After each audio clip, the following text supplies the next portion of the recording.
Saudações, meus amigos e minhas amigas, meus irmãos, minhas irmãs. É um prazer imenso estar aqui com vocês, mais uma vez, podendo levar esses conhecimentos para expandir as consciências. Meu nome é Atlon Azael, nome esse revelado espiritualmente, através de meditação. Hoje vamos falar sobre um assunto que é o tema da aula, né? Ou seja, Anunnaki, a origem bíblica ou a origem humana. Só para lembrar, há muitos aí que falam sobre Anunnaki. É importante saber que essa palavra não existe no plural. Ou seja, você diria os Anunnakis, está errado. É os Anunnaki, é o nome da raça deles, né? E que talvez seja a nossa também. Ou um derivativo, né?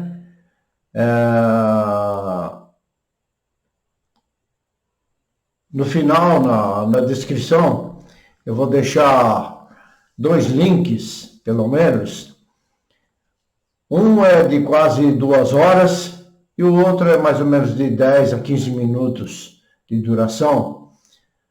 O primeiro conta ou fala da revelação das placas sumérias, que conta essa história dos Anunnaki.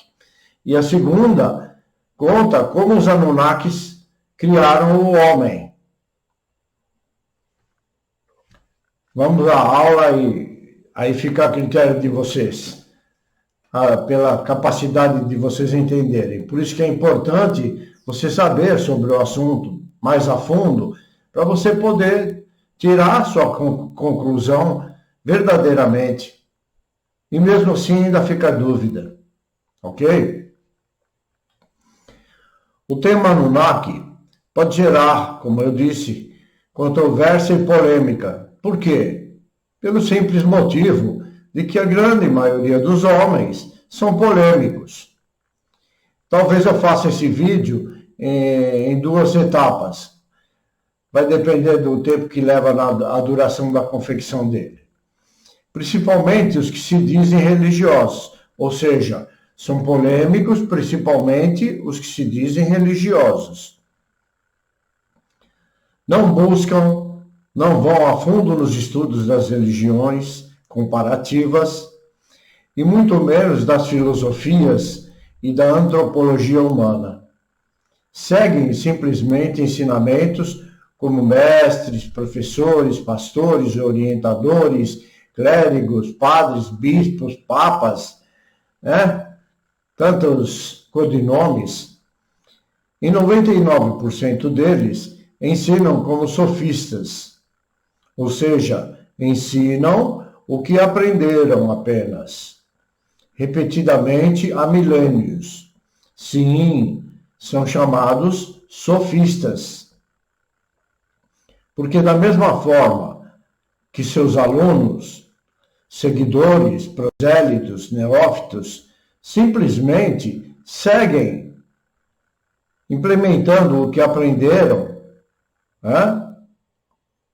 sem cogitar dúvidas, novos fatos, ou aprendem, ou lhes é ensinado, não colocam indagações.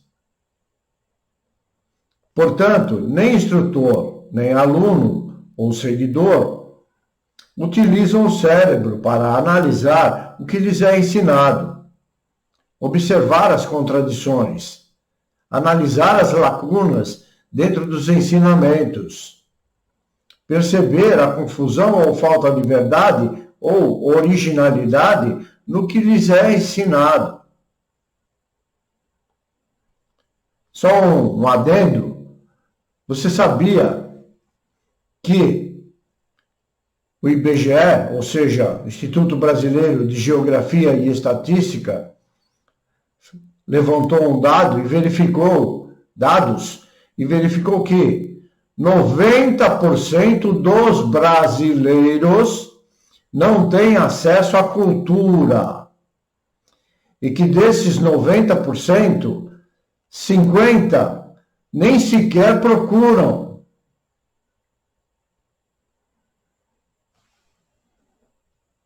Não sou eu que estou falando, hein?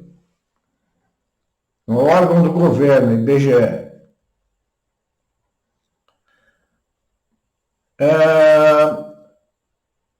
Por quê?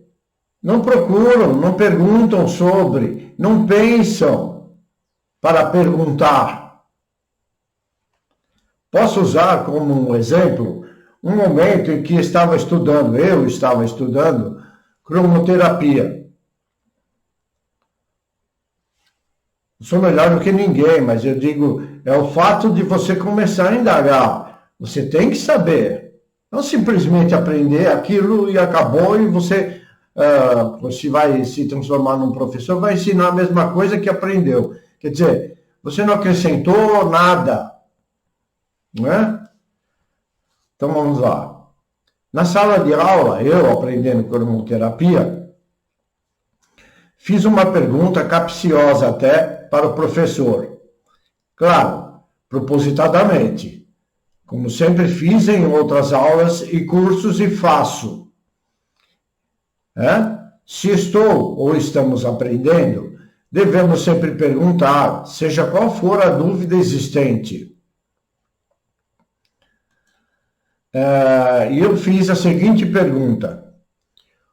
Por que a cromoterapia, entre outras, usam como base as cores do arco-íris, as 7 cores? Aliás, você sabe as 7 cores do arco-íris? Ela começa na área externa com vermelho, depois laranja, amarelo, verde, azul claro, azul escuro, ou chamado índigo, né? E violeta, é o último elo, tá bom? E por que eles se baseiam apenas nessas cores? Como sempre ou geralmente acontece, a resposta que eu indiretamente já esperava foi mencionada. Ou seja, o instrutor simplesmente respondeu, lá vem ele com essas perguntas. Alguns podem dizer que eu sou chato, mas eu sou chato mesmo. É meu direito de saber. Eu quero saber. Se ele não sabe, então ele vai me ensinar o quê? Percebem? O que interessa agora é que você... Olha a resposta, né? O que interessa agora é que você aprenda o que lhe está sendo ensinado, mostrando no meu entendimento claramente que ele não sabia responder a minha pergunta, entre outras que já havia feito. Por isso, de certa maneira, ele me recriminou em vez de me dar uma resposta coerente e sensata. Outra coisa que ficou bem definido, no meu ver, é que existem falhas dessas terapias alternativas, como essa na utilização de cores. E como eles não fazem ou não fizeram a mesma pergunta quando aprendiam, utilizam o sistema como sendo totalmente funcional, quando na realidade é falho e falso. Às vezes acaba dando resultado porque a pessoa acredita, então é a pessoa que fez, e não a cor ou a iluminação, entendeu? Por isso, a explicação sobre esse instrutor, e no caso tantos outros, são sofistas. Apenas repetem o que aprenderam. Um exemplo de indagação e afirmação também dada por Einstein, né? O que o Einstein falou ou perguntou? No caso aqui ele falou, o conhecimento é importante, Mas a imaginação é mais importante que o conhecimento. Por isso que eu falo, conhecimento é importante, mas se não houver entendimento, não vale nada. O conhecimento é limitado, enquanto a imaginação abraça o mundo inteiro, estimulando o progresso e dando origem à evolução. Grandes espíritos sempre encontraram violenta oposição de mentes medíocres. Ele disse, hein? O que será que é mente medíocre? Pensa bem.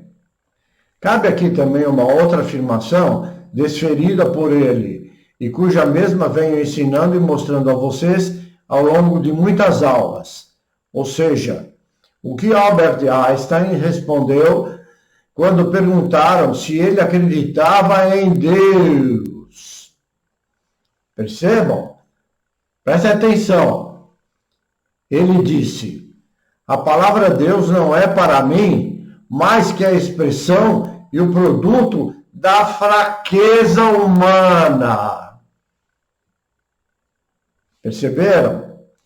Ele tem muitas outras frases importantes para o buscador, que não vou expor aqui.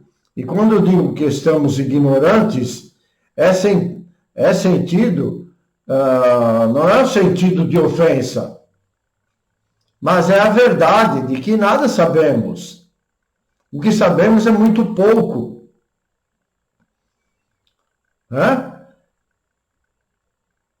Eu digo que o ser humano é louco, mas é sim displicente. Einstein é referência ainda hoje para físicos e matemáticos, entre outros. No entanto, um fato interessante é que ele era disléxico. Pois é, então. E mesmo com a dislexia, se mostrou muito mais normal e capacitado intelectualmente do que a maioria se acha. E ele detestava a escola, para vocês terem ideia. Toda essa explicação tem como motivo justamente a aula de hoje, ou seja, os Anunnaki, de cuja escrita deixada pelos sumérios e decodificada foi a base para a criação dos livros ditos religiosos, e que de religiosos nada tem. Escritas essas que, em tese, porque, como eu disse antes, nada sabemos, a escrita pode ser verdadeira e, ao mesmo tempo, fantasiosa. E ainda pode ter sido decodificada erroneamente, podendo toda a base de ensinamentos sobre a criação da raça humana, assim como os livros e textos religiosos, copiados e recopiados, escritos e reescritos, não descrevem a história como sendo verídica, apesar de tentarem imputar verdades que não condizem. Porque não existe uma base verdadeira. No caso, as plaquetas achadas na Mesopotâmia por arqueólogos e traduzidas por linguistas podem não condizer com o que for escrito nelas. Pode ser apenas devaneio e fantasia de quem escreveu.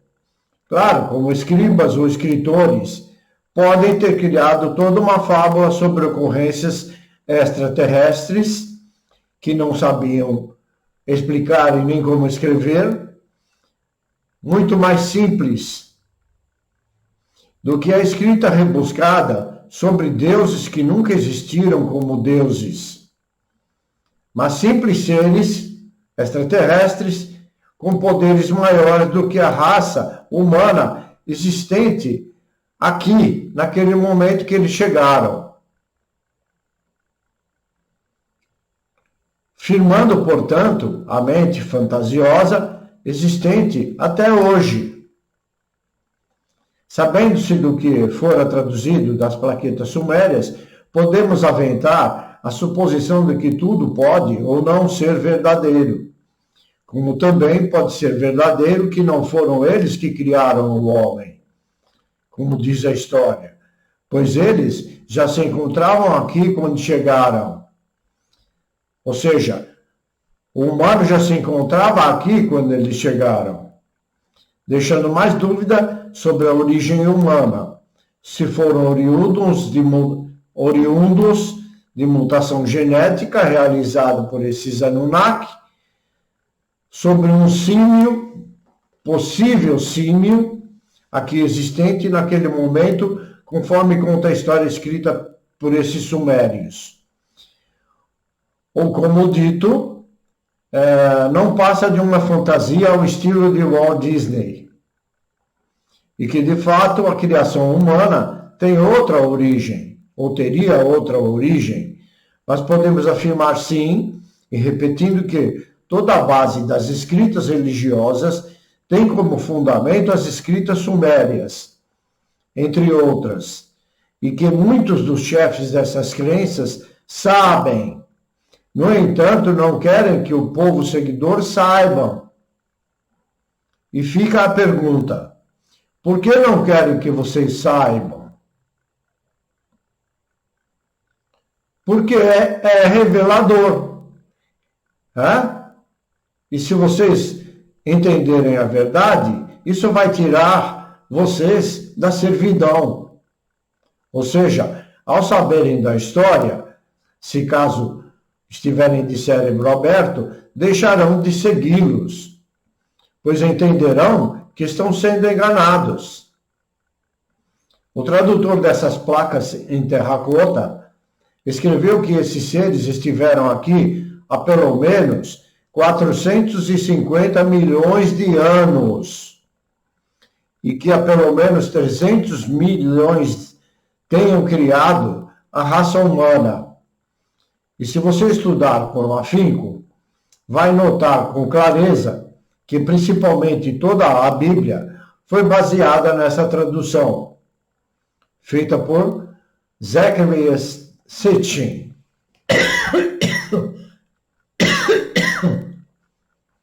Como sempre, né? E tudo escrito sobre os Anunnaki, tem como origem essas escritas. Não queria mencionar o nome dele, pois estou fazendo propaganda gratuita. Mas toda a história veio ao público através dele, né? Mesmo que se não for verdadeira, é bom para ampliar a nossa consciência, ok? Pois estou fazendo, como eu disse, propaganda gratuita, mas sou obrigado, porque na tradução dele, que tudo originou, e todas as possíveis dúvidas geradas a partir disso, até mesmo os teóricos da conspiração usam essas escritas para criarem mais fantasia. Um dos motivos que o mencionado Walt Disney tem ficado milionário criando fantasias, que tanto o humano adora. Aliás, o ser humano prefere viver de fantasia, de ilusão, do que buscar a verdade. Fogem da verdade, entrando ou gerando fantasias.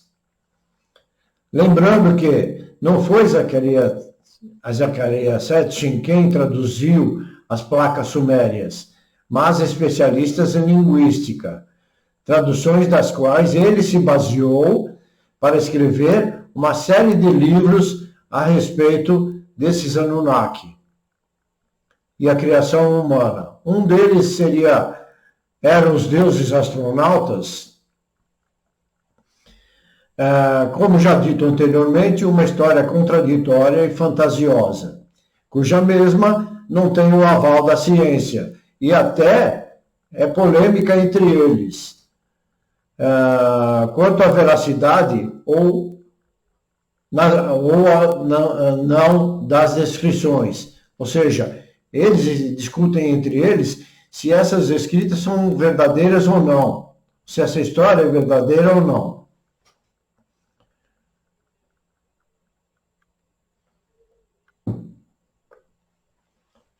Quando Sitchin escreveu seus livros, apenas os especialistas podiam ler a linguagem suméria. Mas agora qualquer um pode conferir suas traduções através de um livro de 2006. Quem quiser, né, pode procurar, que você vai ter lá, independente do Zecharia Sitchin. Ou seja, é o Sumerian Lexicon, ok? Você vai ter toda a descrição lá. Então não é fantasia de um escritor, mas é uma escrita decifrada por, como eu disse, linguistas, ok? Então lá vai estar a verdadeira história. Claro, vem sendo repetida na forma corriqueira, né? Mas lá está como ela foi traduzida. Repetindo, não significando que essas traduções estejam corretas ou exatas, mas é importante, ao meu ver. Disse que os sumérios são de origem Anunnaki. Aliás, não são só os sumérios, né? Se eu me lembro, são os acadianos, são os babilônicos, os povos que viveram na Mesopotâmia, ok? Como uma afirmação disse que os sumérios são da origem Anunnaki, como que uma afirmação para dar veracidade à história contada por Zacarias. O Zacarias. Vou contar um pouco dessa história e talvez tenha de dividir em duas partes o vídeo. Talvez. Ao final deixarei na descrição do vídeo, como eu disse, os links para vocês assistirem mais detalhadamente a história dos Anunnaki, sem ter que ficar lendo. Pelo menos lá tem uma boa explicação. Como da criação dos humanos por parte deles. Repetindo, tenham sempre em consciência, essa história, como tantas outras, podem ser verdadeiras ou falsas. Mas é importante sabermos para termos consciência ampliada e usá-la para analisarmos os contrapontos e contradições na própria escrita ou na história. De acordo com a interpretação de Zecharia Sitchin, percebam, interpretação que ele faz da cosmologia suméria, haveria um planeta desconhecido de nossa ciência que segue uma órbita elíptica e demorada, passando pelo interior do sistema solar a cada 3.600 anos. Nada confirmado pela ciência. Esse planeta chamar-se-ia o tão afamado Nibiru, que é associado ao deus Marduk na cosmologia babilônica. Só que esse Marduk é também um pseudo-deus Anunnaki. Segundo Sitchin, um dos satélites de Nibiru teria colidido catastroficamente com Tiamat, que era um outro planeta hipotético localizado por Sitchin entre Marte e Júpiter. Essa colisão teria formado o planeta Terra e o cinturão de asteroides. Sim, isso é confirmado. Os cinturões de asteroides. Quanto ao choque dos planetas, e que um deles resultou no planeta Terra, já é polêmica entre eles, tá? Então, criou esse cinturão de asteroides e os cometas. Tiamat, conforme descrito no Enuma-Elish, que é um épico da criação mesopotâmica, é uma deusa. De acordo com Sitchin, contudo, Tiamat era o que agora é conhecido como o planeta Terra, quando atingido por uma das duas luas do planeta Nibiru. Tiamat teria se partido em dois. Numa segunda passagem, o próprio Nibiru teria atingido um dos fragmentos e metade de Tiamat teria se tornado o cinturão de asteroides. A segunda metade, após capturar a órbita de uma das luas de Tiamat, ou seja, a nossa Lua, seria empurrada para uma nova órbita e tornar-se-ia o atual planeta Terra. Esse cenário é difícil de ser conciliado, conforme a ciência, com a atual pequena excentricidade orbital da Terra, de apenas 0,0167. Os defensores de Sitchin mantêm que isso explicaria o formato oblongo do nosso planeta. Porque a maioria diz que o planeta é redondo, mas ele não é exatamente redondo. Ele tem o formato de uma laranja, ou seja, os polos são um pouquinho mais abertos, né? Então ele não fica redondinho. E esses polos é onde é o eixo da Terra.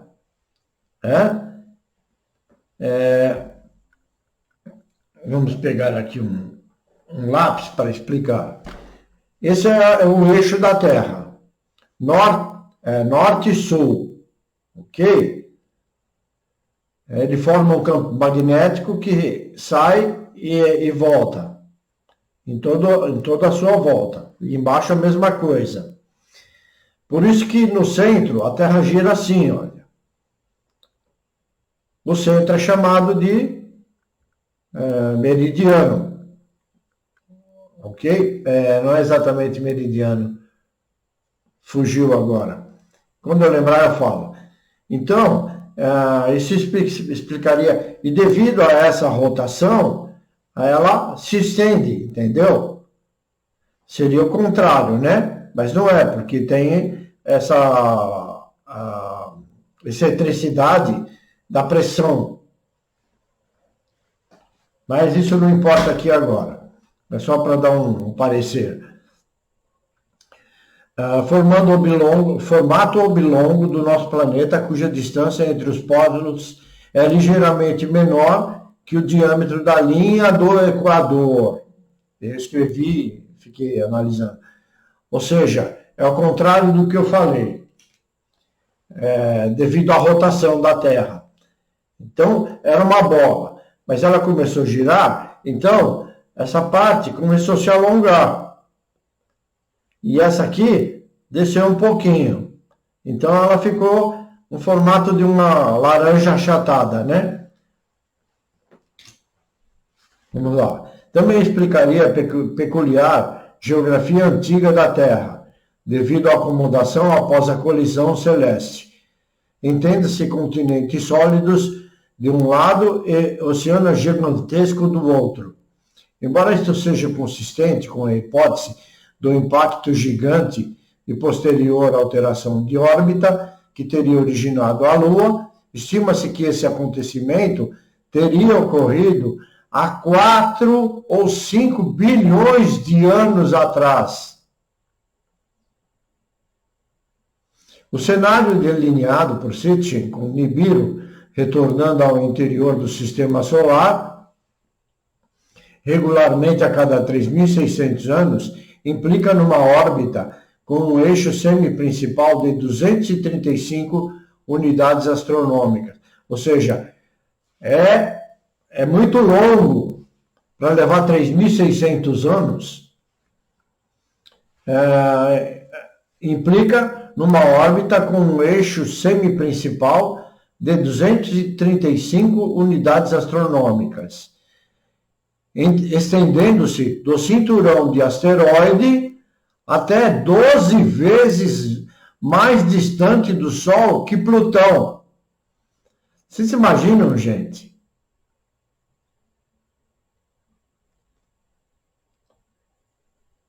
Hoje, uma aeronave, se eu não me engano, a Voyager, na velocidade dela, para ela chegar ao Sol mais próximo do nosso sistema, que está dentro da nossa galáxia, levaria 72 anos. Imagina a distância. A uma base de 15 a 25 mil quilômetros por hora. Vamos lá. Estendendo-se do cinturão de asteroides até 12 vezes mais distante do Sol que Plutão. A teoria da perturbação elementar indica que, sob as circunstâncias mais favoráveis de escapar-se de impactos diretos com outros planetas, nenhum corpo com uma órbita tão excêntrica conseguiria manter o mesmo período por 2 passagens consecutivas. Dentro de 12 órbitas, o objeto sairia ou seria expulso da órbita do nosso Sol, ou converteria num corpo de período breve. Portanto, a busca por um planeta transplutoniano, pelo cientista T.C. Van Frander, do Observatório Naval dos Estados Unidos, que Sitchin usa para justificar sua tese, não se sustenta, afirmou Leroy Ellenberg em seu artigo Marduk Unmasked, no livro Frontiers of Science, ou seja, a fronteira da ciência, de maio e junho de 1981. Ele quer dizer que é o seguinte: aqui é o Sol, certo? Então, é uma bola. Então, Nibiru vem aqui, ele passa aqui, perto do Sol, aí vai embora, e ele vai lá na Casa do Chapéu, depois ele vem, volta, passa pelo outro lado, e vai embora lá de novo para o outro chapéu, aí volta e passa. Só que, nessa teoria do Sitchin, que ele copiou lá não sei de onde, ou ele criou, né? Mas a ciência diz que nessa possibilidade, o planeta, esse Nibiru, depois de 12 órbitas, seria jogado para fora. Então se ele já deu as 12 passagens, ele não existe mais. Entendeu? Ou pode estar vindo para passar uma única vez, como é a teoria aí que falam, né? Que Nibiru está chegando, o planeta de fogo, e essa fantasia toda, ok? Vamos lá. De acordo com a teoria de Sitchin, posto isto, a partir de um começo equilibrado, os Nephilim, agora são os Nephilim, evoluíram em Nibiru há 45 milhões de anos à frente do desenvolvimento comparado à Terra. Os Nephilim são chamados de gigantes, outros falam que são anjos, e também é toda essa fantasia, com seu ambiente claramente mais favorável. Ainda segundo Ellenberger, em seu artigo, tal resultado é improvável, para dizer o mínimo, uma vez que Nibiru passaria 99% de seu período além de Plutão. A explicação de Sitchin, que o calor de origem radioativa e uma grossa atmosfera manteriam Nibiru aquecido, é absurda e não resolve o problema da escuridão do espaço profundo. Também inexplicado é como os Nephilims, que evoluíram muito depois da chegada a Nibiru, sabiam o que aconteceu com o planeta quando entrou pela primeira vez no sistema solar. De acordo com Sitchin, Nibiru era o lar de uma raça extraterrestre humanoide e tecnologicamente avançada chamada de Anunnaki. Quer dizer, né? No mito sumério. Mito! mito, pode ser verdade ou não. Ele afirma que eles chegaram à Terra pela primeira vez, provavelmente 450 mil anos atrás. Quer dizer que os Nephilim seriam os mesmos que a Bíblia chamam, né? Seriam os mesmos Nephilim da Bíblia, são os Anunnaki. E ele afirma que eles chegaram aqui na Terra há 450 mil anos. Tanto é que existem muitas representações deles com asas. A Bíblia também falou de anjos, né? Em busca de minérios, especialmente o ouro, que descobriram e extraíram lá da África. Aí uma indagação minha. Se eles precisavam de ouro, como conta a história, que é para causar uma proteção ao planeta que vinha se degradando, né, pelas explosões vulcânicas, eles tiraram tanto ouro da Terra, e como que a Terra até hoje ainda tem tanto ouro? Só se a Terra fosse feita de ouro. Entenderam? Então aí já é também uma contradição. Vamos lá. Sitchin acredita que os Anunnaki geraram o Homo sapiens através da engenharia genética para serem escravos e trabalharem nas minas de ouro, através do cruzamento dos genes extraterrestres com os do Homo erectus existente aqui já, como eu disse, né, antes. Ele afirma que as inscrições antigas relatam Homo erectus, veja bem, não eram símios não, hein? Ele afirma que inscrições antigas relatam que a civilização humana de Sumer, na Mesopotâmia, que é a Suméria, né? Foi estabelecida sob a orientação desses deuses, e a monarquia humana foi instalada a fim de prover intermediários entre a humanidade e os Anunnaki, intermediários, né? A Bíblia não conta a história de homens que falavam com Deus, né?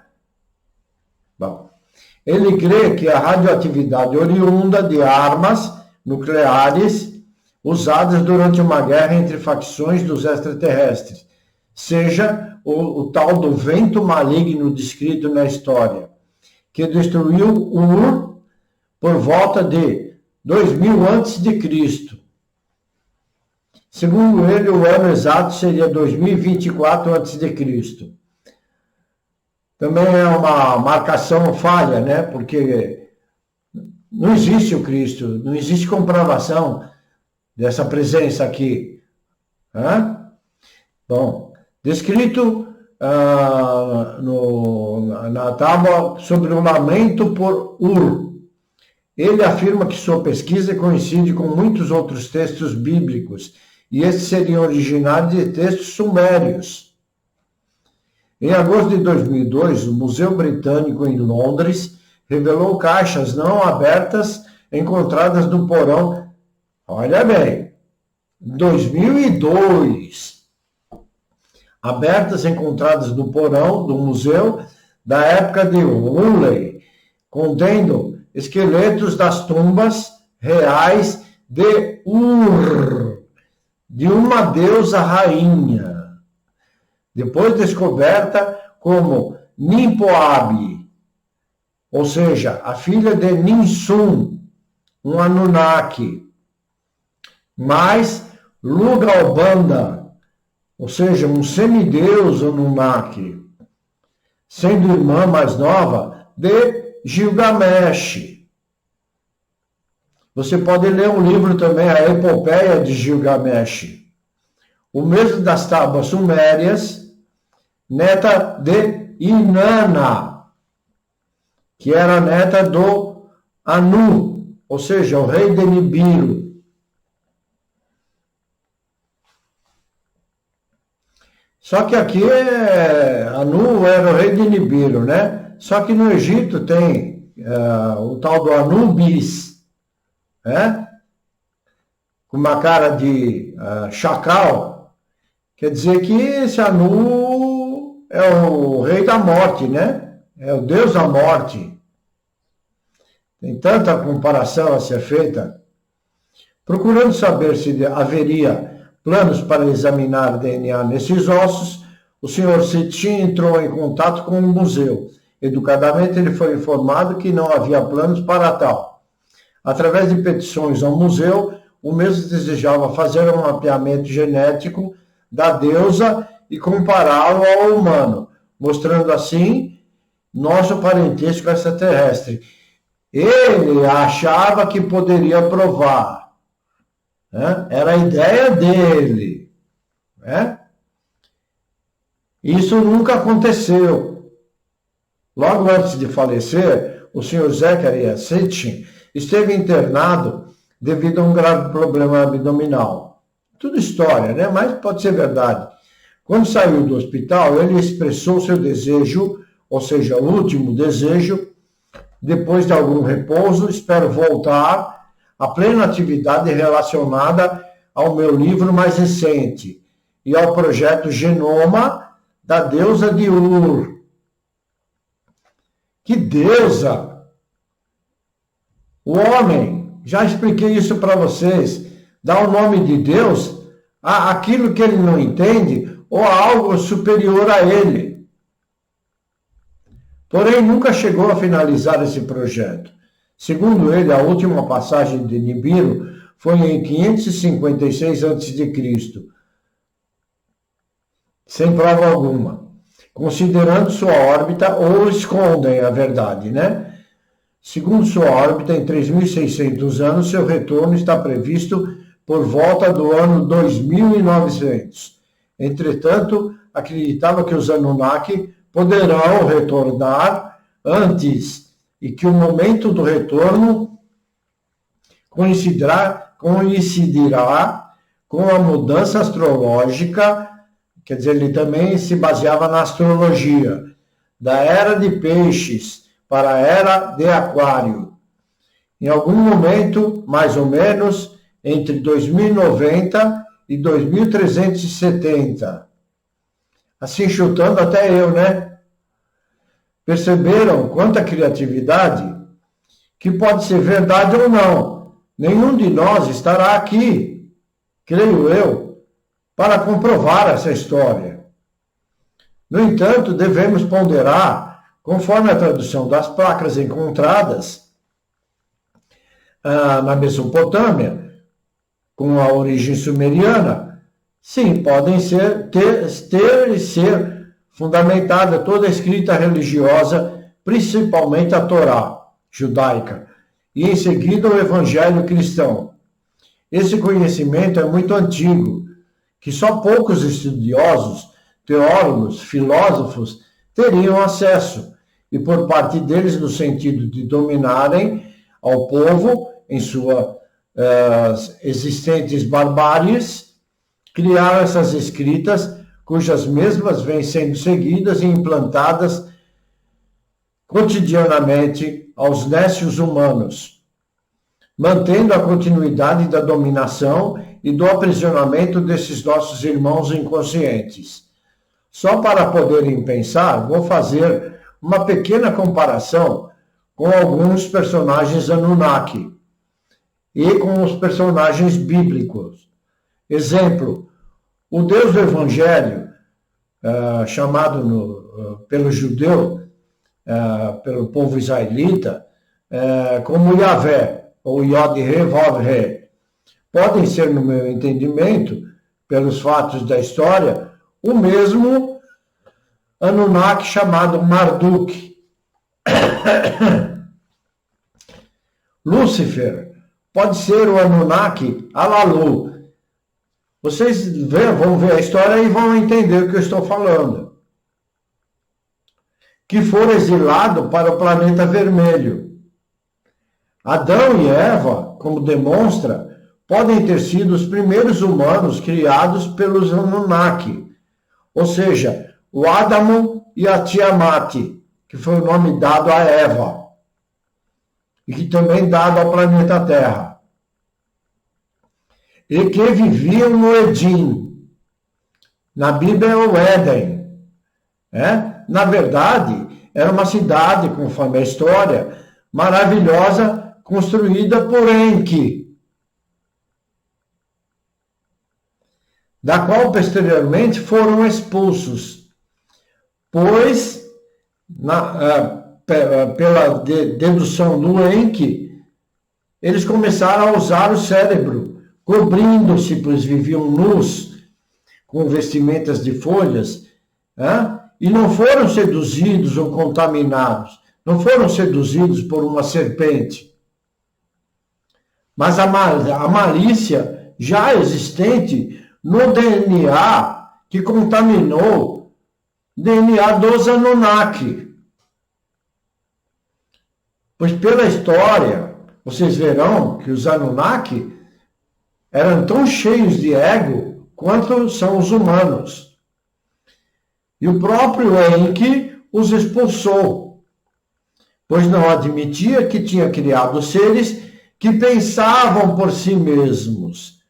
Só que não é bem assim, né? Ainda está longe do humano pensar por si mesmo, né?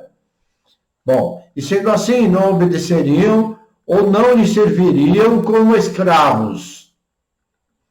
Enlil seria o mesmo personagem bíblico chamado de Jesus, que veio para contradizer Marduk, ou seja, contradizer o Deus, que os homens chamavam de Deus, ou chamam ainda, né? Ou vocês acham que, se vocês lerem corretamente o texto bíblico, vocês vão ver que esse personagem, ele veio para contradizer o que estava sendo ensinado, principalmente pelos judeus. Ok? Como conta a história bíblica, Jesus de fato veio para contradizer a doutrina, mas essa mesma nega essa veracidade. A tão afamada personagem Maria, ou seja, a mãe dos homens, seria a pseudo-deusa Nimá, que ela era uma cientista que manipulou o DNA para criar o homem. Assim é a história. Bom, dei um pequeno esboço do que entendi em relação às mentiras da religião, como sempre, venho mostrando na revelação dos significados. Agora, outros personagens comparativos fica a critério de sua capacidade de entendimento e talvez até de criação para expansão de vossas consciências. Ok, meus queridos? Chegamos ao final de mais essa aula. Creio ter sido bem importante para vocês pensarem, usarem a massa cefálica, né? Expandirem a consciência, se tornarem livres. Ok? Desejo a todos que se faça a luz, ou seja, Fiat Lux, em vossa jornada. Assim seja, hoje e sempre. Até breve, queridos.